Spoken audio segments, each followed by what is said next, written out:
The birthday party was supposed to be normal. My Margaret Carter's pastel-themed celebration, nothing too fancy, just how she likes it. The lemon pound cake, the same old boxed sangria, the jazz playing softly in the background. Ethan Harris, as usual, regaled us with his nostalgia trips about the old days. Samantha Pierce brought flower arrangement, pretending everything was fine, even though she'd spent the morning yelling at her kids. And Layla Monroe, my 10-year-old, was off somewhere, lost in her own world. No tension, no drama, just that familiar routine. But then my phone rang. I wasn't expecting it. Layla Monroe calling me? Strange, she never does that. I glanced around, didn't see her. "Hey, what's up?" Her voice hit me like a slap. "Get out now." I froze. The air in the room shifted. It was like I'd stepped out of time. "What happened?" I asked, but she just repeated herself. "Get out of the townhouse." I obeyed. I didn't know why. I just grabbed my things and left. That was the last time I ever set foot in my parents' townhouse. 3 months later, they were begging me to forgive them. I kept asking myself, how had I not seen it coming? How had I missed the warning signs? But I couldn't answer. It was just normal. Or so I thought. In those moments, I wasn't even thinking. I'd learned to just exist in that space. Keep things light. Don't rock the boat. Smile like you're fine. Pretend like everything is just as it's always been. But I wasn't fine. That call changed everything. My world shifted, and I never went back. Layla's voice trembled, barely a whisper as it crackled through the phone. "Please. Right now." I froze, my heart racing. What could be wrong? "What happened?" I demanded, my mind spinning through worst-case scenarios. Was someone hurt? Had she fallen? Was there danger? But she didn't answer me. Just a shaking, urgent plea. "Get out now." Everything inside me shifted. No time to process. I didn't think, didn't question. I grabbed my stuff and walked out like I was on autopilot. I didn't even glance at the snack table, at my Margaret Carter's bright, oblivious smile. Just out the door. The air outside was warm, the garden heavy with the scent of fresh-cut grass and cheap perfume. And there she was. Layla, standing by the driveway, her backpack slung over one shoulder, eyes locked on mine. She wasn't crying. She wasn't moving. For a moment, I swear my heart stopped. It felt like the world paused with her. I rushed over, my voice tight with panic. "What's going on? What happened?" "Can we go?" Her voice was so quiet, so controlled. "I don't want to talk here. Just get in the car." Her hands were gripping the straps of her backpack like her life depended on it. She wasn't hurt, but there was something hollow in her eyes. "Did someone yell at you? Was it one of the kids?" I asked, barely able to breathe. "No," she said softly. "Not exactly." She didn't explain more, just, "Please, let's go." And that was it. I nodded. My voice was useless. Without another word, I opened the car door, slid into the driver's seat, and drove. The ride was silent, thick with tension. She stared out the window, her face unreadable.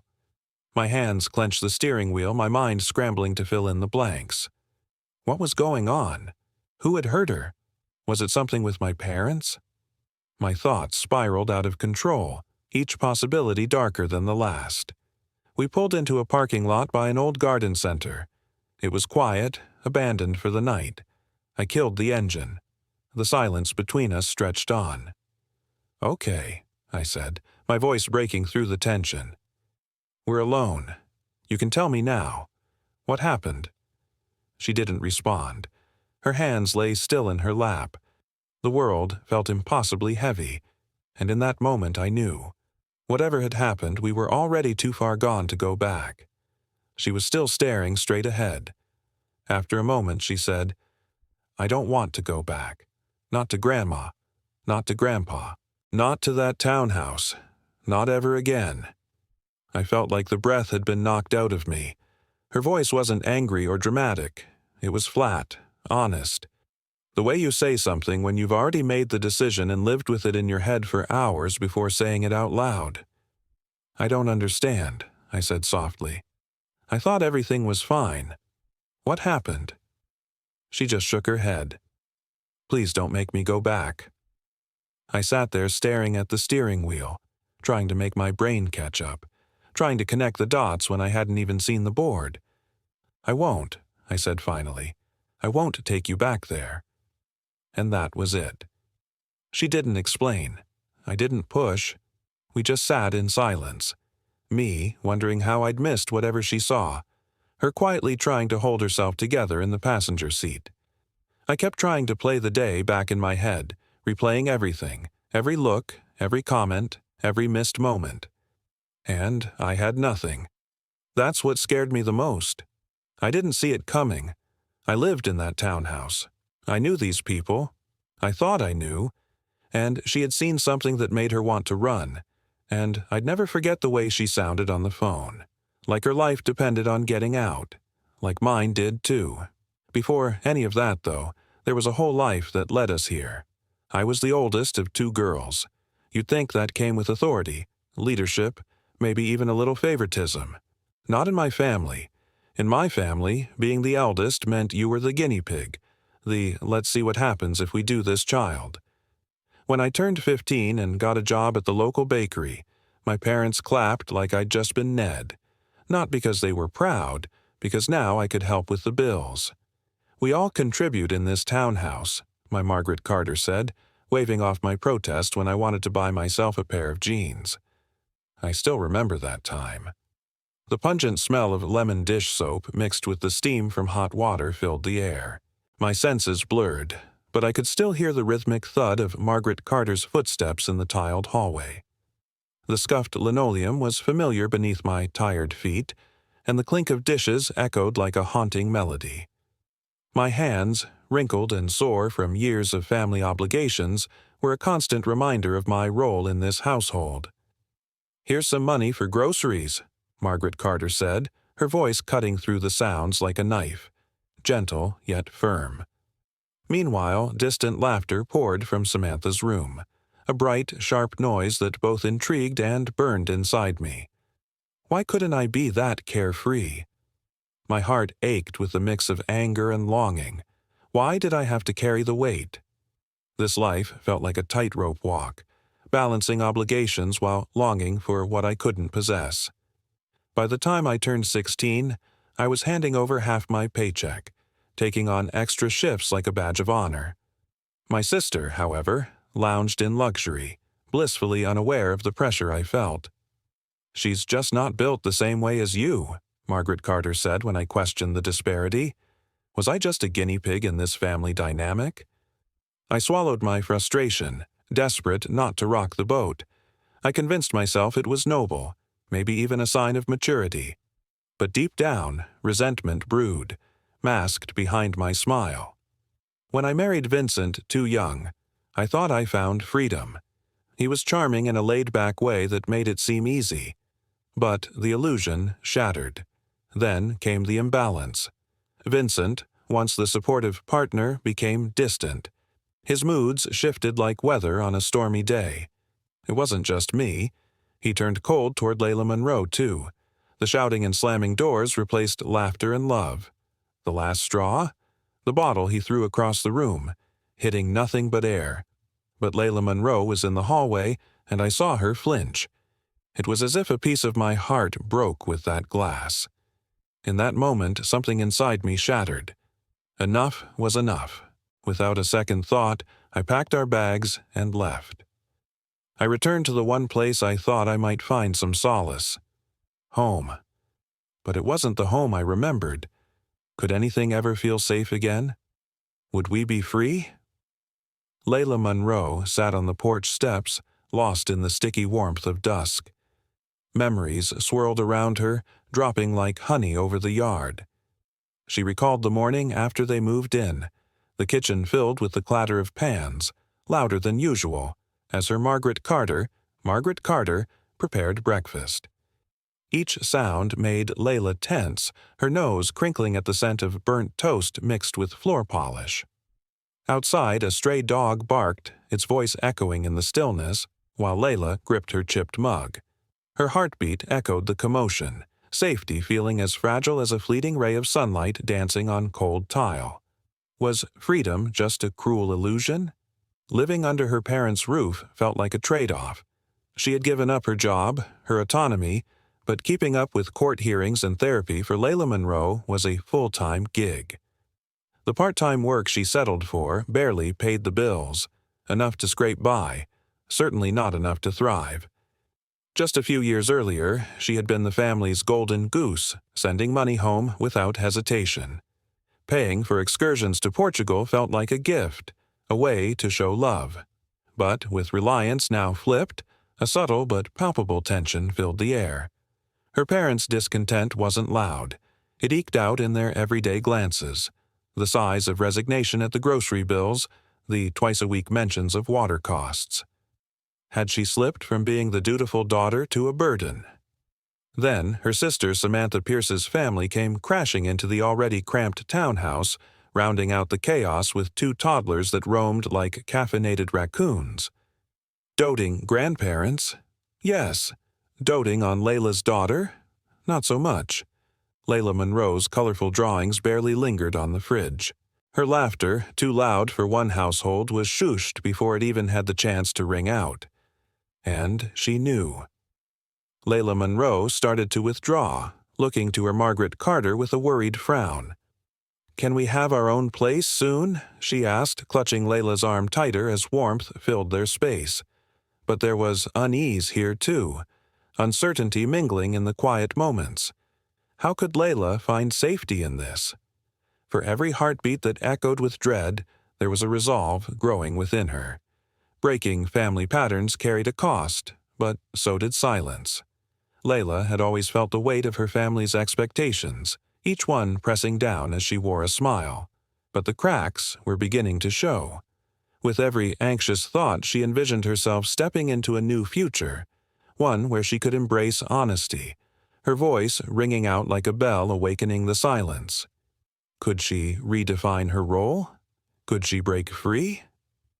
As the sun dipped lower in the sky, painting everything in shades of orange and purple, Layla took a deep breath. The balance was thin, like a taut string ready to snap, ready to chart a path for herself and for Layla Monroe, one that embraced all their imperfections, challenging the echoes of the past. In this crowded townhouse there was space for their dreams.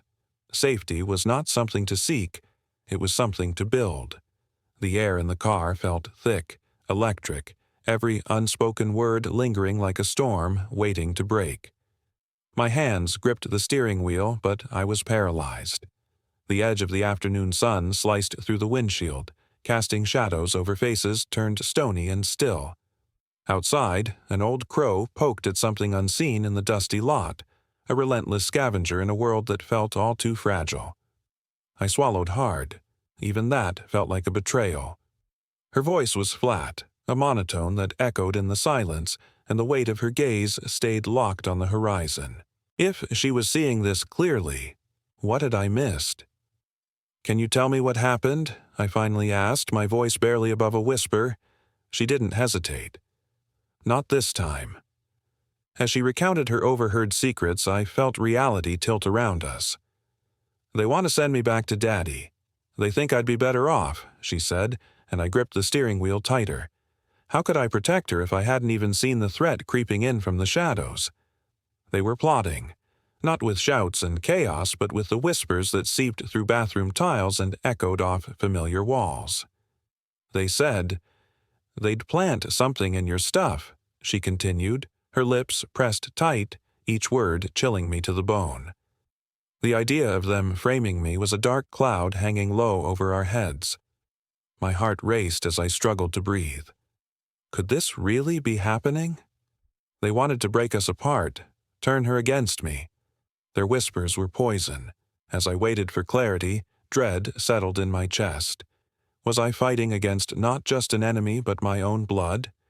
They said I'd be better off letting go, that I'd return to my old life if I did. Silence wrapped around us, and for a moment, It felt like all hope was lost. But as I looked into her wide eyes, I realized something vital. We had to fight. Layla Monroe was not going back. I had to heal the past and shield her from the storm brewing in our own family. Who would we be tomorrow?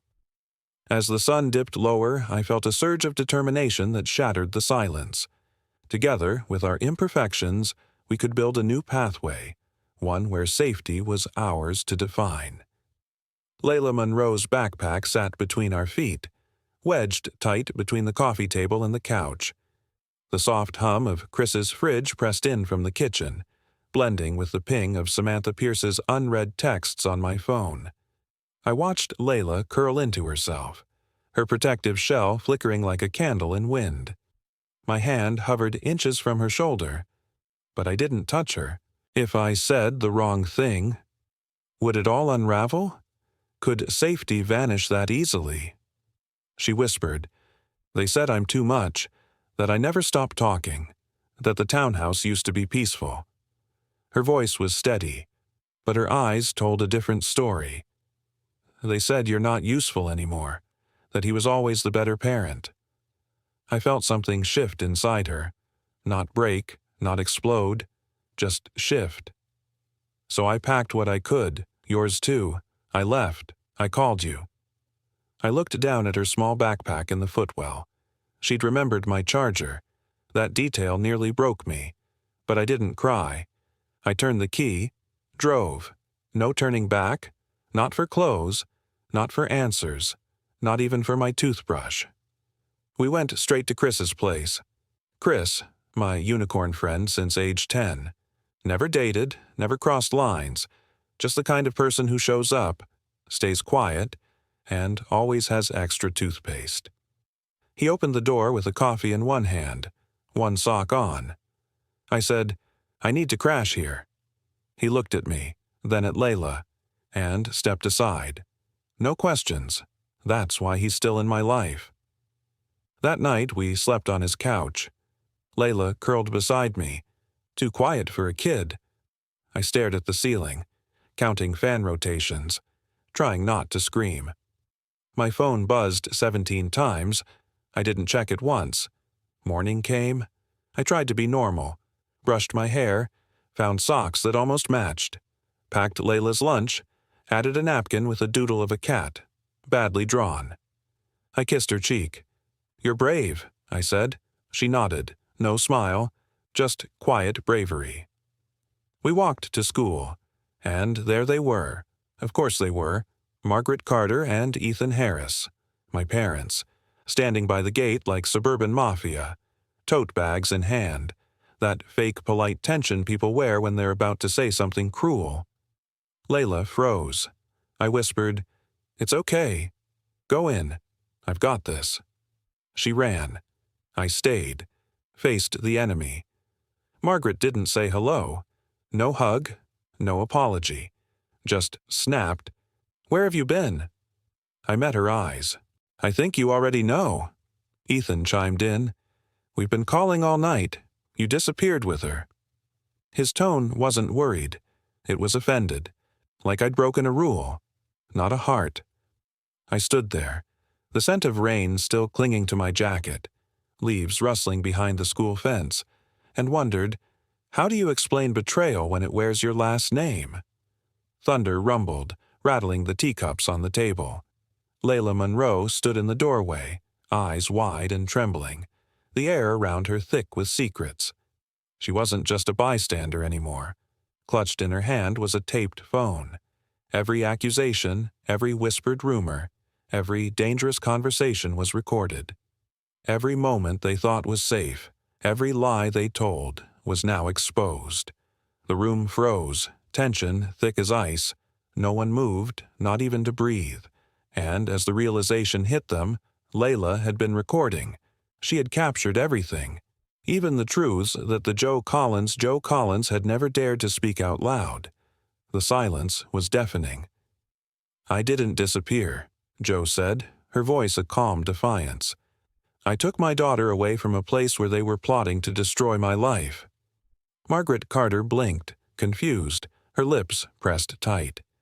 "Excuse me?" she asked. Joe didn't flinch. "You heard it all," she continued, "in the kitchen when you were planning how to sabotage my custody case." Margaret's face twisted. "That's ridiculous," she muttered, but Joe was done with the games. "Did you misunderstand the part where you were going to plant drugs on me?" Margaret's mouth opened, then snapped shut. Her skin flushed. "We were just talking hypotheticals," she stammered. "You've been stressed. You quit your job. The custody fight—" Joe interrupted, her voice cold. "I've been trying, while you've been busy plotting my downfall. All because your spa weekends were drying up." Margaret's eyes narrowed. "This is about money now," Joe scoffed. "No, this is about loyalty, which you sold out for a better chance at vacations." Her words hit like punches, each one sharper than the last. "Well, we just wanted what's best for her," her Ethan Harris said, his voice always so calm, until it wasn't. He'd thrown a bottle at the wall while Layla was in the room. Joe's chest tightened. "You weren't a father. You were a threat, and you knew it." Margaret folded her arms. "You're emotional," she said, dismissing her daughter's pain. "You're blowing this out of proportion." But Joe stood firm, eyes locked on them both. "I'm done," she said, her voice unwavering. "Done letting you twist this into something it's not. You tried to ruin my custody case. You tried to erase me as a mother just so you could go back to your comfortable lives." The room fell silent. Joe's gaze swept over them, and then she spoke one final time. "You want comfort. You'll have it. Starting now. You'll never hear from me again.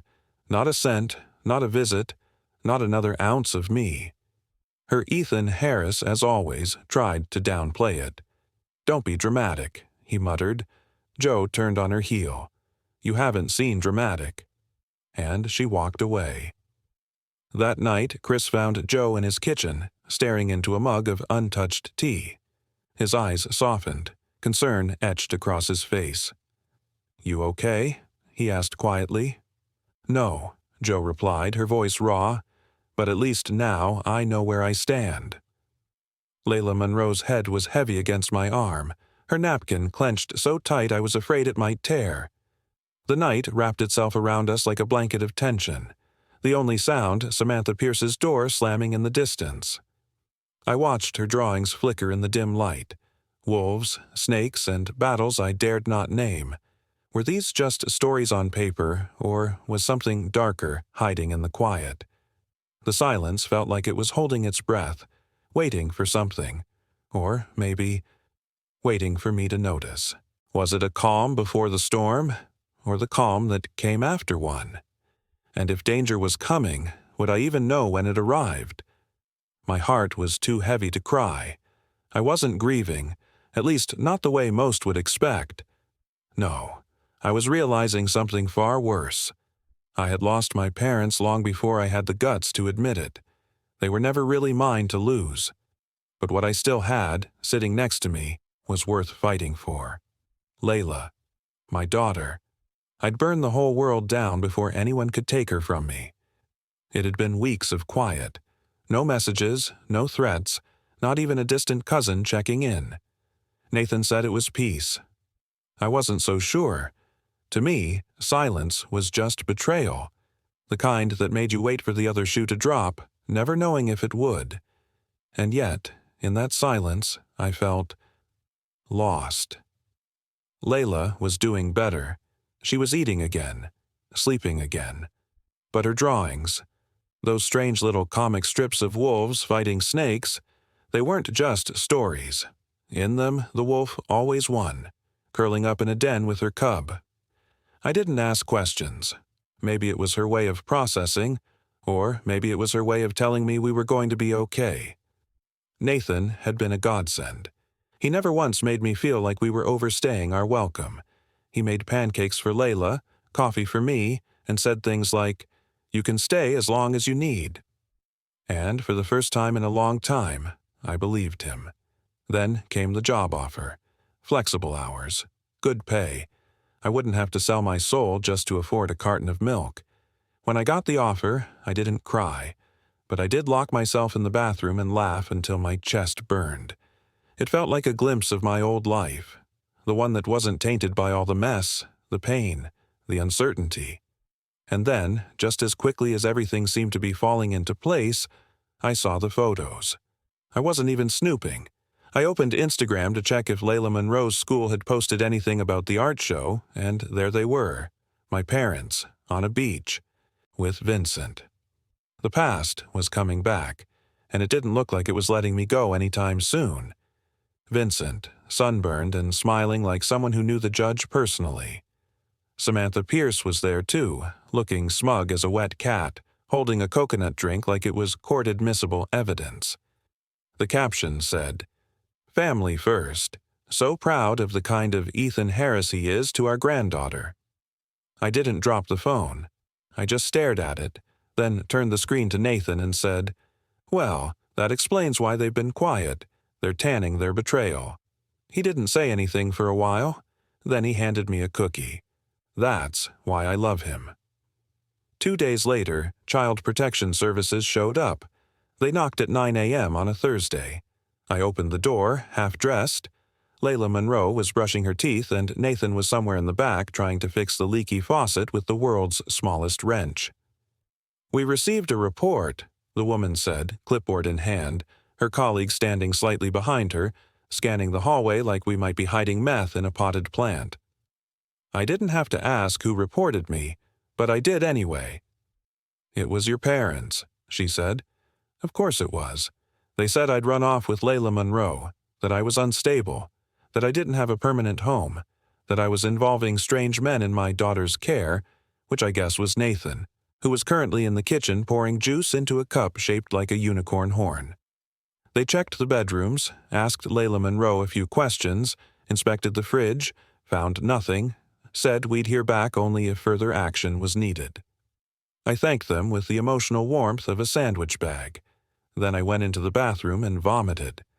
The next day, I sat across from my lawyer while he poked at a salad and said things like, "This is serious, Daria." "No kidding," I muttered. He explained that if my parents testified for Vincent in the custody case, which was now days away, it would hurt a lot. "They're close family," he said. "They know you well. If they paint a picture of instability, it'll hold weight." Fluorescent lights buzzed above as Layla Monroe squeezed my hand, her eyes darting nervously between the judge and the family she thought she knew. My Margaret Carter's words still echoed. Too sensitive, unstable. Layla's wolf sketches lay closed in her lap, Grandma Snake half hidden beneath the pages. The room was thick with tension, like the air before a storm. The judge cleared his throat, but the sound seemed to hang in the silence, heavy with unspoken questions. Who would speak next? And, more importantly, what would they choose to protect? Layla Monroe had asked me earlier if she'd need to speak in court. "Yes," I said, "if you want to stay with me." She didn't even blink, just nodded and went back to sketching her wolves and grandma wigs. And now, here we were, in the heart of the storm. The courtroom smelled like air freshener and something more, a cloud of lies swirling in every corner. Vincent entered, his suit so stiff it could have been cast from stone. My parents followed, sitting behind him like loyal soldiers. Samantha Pierce didn't even look my way, not once. I could feel the weight of their eyes on me. I sat there, still as my parents took the stand. My mother, all too eager to share how sensitive I'd always been. My father nodded, like he had rehearsed the lines for a documentary titled How to Destroy Your Daughter in Court.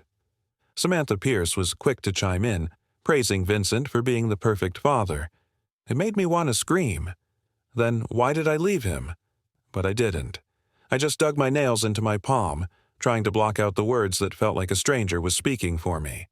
And then, it was Layla Monroe's turn. She walked up like it was a school presentation, calm and composed. Too calm. Her voice, clear and quiet, cut through the noise. "I want to live with my Margaret Carter. She listens to me. She makes me feel safe." The room fell silent. The question came next. What about Vincent? She hesitated, but then, "He gets angry. He throws things. He threw a bottle once. It scared me." A hush spread like wildfire. The air felt thick, almost suffocating. Then she said it. "I don't want to live with him. I don't feel safe." The courtroom sat frozen, still as the winter night outside, but the worst was yet to come. The lawyer asked if anyone else ever made her uncomfortable. And in that moment, Layla Monroe spoke of something none of us were prepared for. Grandma and Aunt Samantha Pierce. They said they wanted her to live with Vincent, that they would make Mommy lose her. They even planned to plant things in her bag to get her in trouble. The silence that followed? It wasn't just quiet, it was deafening. The townhouse felt hollow after the decision. Layla hovered near the kitchen window, eyes scanning the street for headlights, her hands trembling. Samantha sat across the room, still but fidgeting, the tension thick in the air. Margaret's absence hung like a heavy cloud, while Ethan flipped the morning paper, his jaw set, the silence suffocating. Every breath was drawn out, each second stretching into eternity. Until the phone rang. It was sharp, electric, but no one moved. Why was it ringing? What was waiting on the other end? In that moment, time slowed, and the walls of their townhouse seemed to close in. They had fought for this, fought for control, for truth, for freedom. But now, as the room hung on the edge of a whisper, could they finally break the cycle? Could they find a way to heal? Or was this just the beginning of something worse? The phone rang again, louder this time. Still, no one answered. The courtroom had been suffocating, a cloud of lies twisting in every corner. My parents, stiff and rehearsed, sat behind Vincent like loyal soldiers. Samantha Pierce never once looked my way, but I could feel their eyes on me, cold, judging. When Layla Monroe stepped up, calm, almost too calm, I was already bracing for the worst. But her voice sliced through the air like a blade, clear and steady. "I want to live with my Margaret Carter. She makes me feel safe." The room went still, every breath paused. And then came the question. What about Vincent? Layla Monroe hesitated, but then spoke again, her words like daggers. "He gets angry. He throws things. He threw a bottle once. It scared me." The silence that followed wasn't just quiet, it was suffocating. But then she kept going, revealing secrets none of us were ready to hear. Grandma and Aunt Samantha Pierce, they said they wanted me to live with Vincent, that they'd make Mommy lose me. They planned to plant things in my bag to get me in trouble. And with that, everything changed. The break couldn't have come at a worse time. Vincent stormed up to Margaret, and their argument was silent but violent, his hand gripping her wrist. I couldn't hear the words, but I could see the anger, the control. My father stepped in just as Vincent yanked his hand away, storming off with a look of fury that was almost comical in its desperation. They didn't return to court. Later, my lawyer revealed everything: Vincent's money trail, the vacations, the hidden assets. The truth was clear. He had bought their loyalty, and when the money ran dry, so did they. The judge ruled in my favor. I got full custody, no visitation, no contact. Vincent left the courtroom, face red and drenched in sweat. My parents? They didn't show up. Not a single word. A week later, their vacation photos vanished from social media. The car was gone too. The life they'd bought was crumbling. And just before my Margaret Carter deleted her last post, I saw the truth in the words she left behind. Sometimes, family is the hardest lesson. I laughed, the sound almost foreign in my own ears. A year later, I still wake up sometimes with a knot in my stomach, half expecting a war to erupt. But then I look over and see Nathan, snoring peacefully beside me, Layla Monroe curled up on the other side, her wolf plushie tucked under her arm. And I remember, we're okay now. Somehow, we made it through. The hallway light flickered, casting a soft glow over the scene. Layla Monroe, holding her stuffed wolf tight, the calm before the storm. Nathan stood between me and everything I'd once believed. Every wound I thought was healed, but wasn't. The smell of pancakes still hung in the air like a joke, sweet, syrupy betrayal. Then came the moment, the quiet, hesitant words that would shift everything. "We can try," Nathan said. And just like that, the tension in the room cracked. Layla Monroe's hand touched my sleeve, a silent comfort. She didn't need to say it. We were safe. For a moment, I thought maybe the pieces could fit. Maybe this was it, the real beginning of something good. But before I could even process it, the doorbell rang. My parents, with pancakes. Of course, they didn't get it. Not really. They thought a plate of fluffy golden stacks would fix what they had broken. But Nathan wasn't having it. "It's not perfect, but it's mine. It's our family now. And damn it, I'll fight for it."